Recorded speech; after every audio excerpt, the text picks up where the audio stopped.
Mais d'abord, on rend grâce à Dieu et je félicite encore les joueurs. Je pense qu'on perd au penalty, donc ça veut dire qu'on a fait ce qu'on devait faire dans le terrain. Donc même si à des moments on pouvait scorer. Mais les penalty c'est un jeu d'échec, donc ça peut tourner partout. On est juste dessus du résultat parce qu'on avait les moyens, les possibilités d'aller au-delà. On avait encore une fois les possibilités de continuer à obtenir nos rêves. Donc ça devait passer par le match. Donc malheureusement on perd au tir au but. Voilà, on s'en remet à Dieu et on félicite le Nigeria, voilà, qui a été une bonne équipe. Nous aussi on encourage nos jeux. Voilà, parce que je pense ils ont encore la main devant, ils vont encore perdre d'autres pénalités. Il faut que se résistent et continuer à faire leur progression. Notre plus grand regret, c'est d'avoir très mal commencé.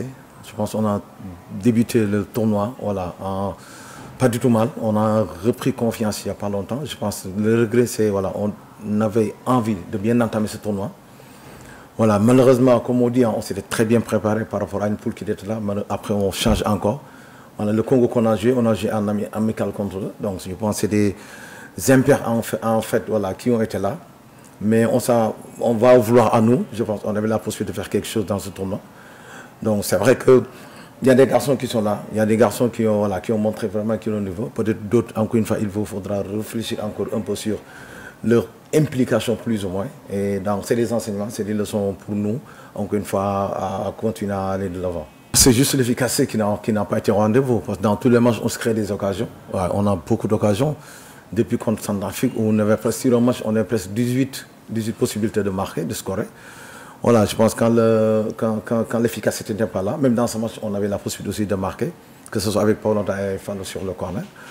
Mais sur le plan de l'animation, sur le plan de la liaison, on est tout le temps arrivé. On se crée des situations pour marquer. Donc malheureusement, comme on dit, c'est un mal qui est là. Donc c'est des chantiers pour nous tous entraîneurs, voilà, pour faire progresser les joueurs dans cet aspect.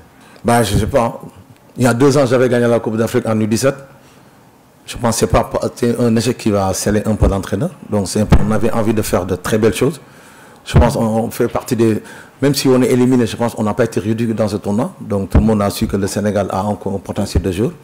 Mais comme on dit, donc ça n'a pas suivi. On avait cette envie d'aller de l'avant. Malheureusement, on perd tout le but, nous pouvait perdre.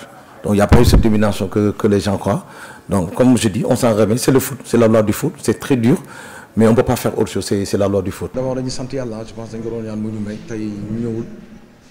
donc déjà, nous avons de féliciter encore une fois Nigeria, mais d'encourager aussi son équipe. Je pense qu'ils n'ont pas démérité. Donc, ils ont dans le terrain. Malheureusement, comme on dit, penalty, voilà, coup de chance. Même s'il y a tout un aspect technique, il y a un aspect émotionnel. On perd par penalty, ça veut dire que ridicule nous. Ça veut dire encore une fois, ils voulaient continuer à obtenir ses rêves. Donc malheureusement, on s'arrête en chemin. Donc encore une fois, c'est très dur pour eux.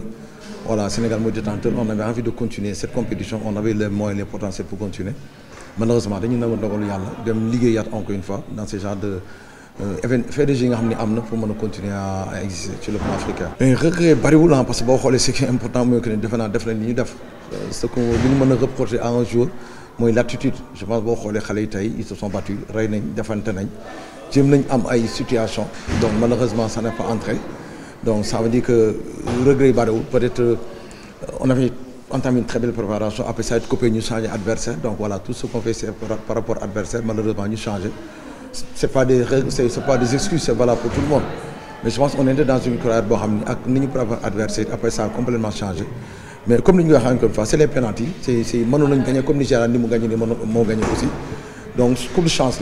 Donc, encore une fois, nous avons fait pour la suite. Mais bon, même trop même stratégique, il y a beaucoup de façons de marquer des buts. Bon, les matchs de haut niveau, ça c'est des menaces stratégiques. Donc, c'est vrai qu'on n'a pas été efficace sur certaines parce que tous les matchs, on se crée plus d'occasions, plus que l'adversaire. Donc, malheureusement, ça n'entre pas encore une fois. Et je pense que c'est dans tout le football sénégalais. Nous, c'est des chantiers pour nous entraîneurs. Nous liguons dans ce sens pour que ce soit le qu'il faut. C'est les gens qui décident. Donc je pense qu'il y a 2 ans, gagnons une Coupe d'Afrique. Donc c'est pas parce qu'on perd encore une fois que l'avenir est là. Donc nous vraiment, on est des patriotes, on se bat pour notre équipe nationale. Il faut nous devons gagner. Mais jamais bëgg yalla ak dogalam. Donc après ñi nangu yalla nangu dogal xamni lu wara ñëw on va le prendre avec philosophie.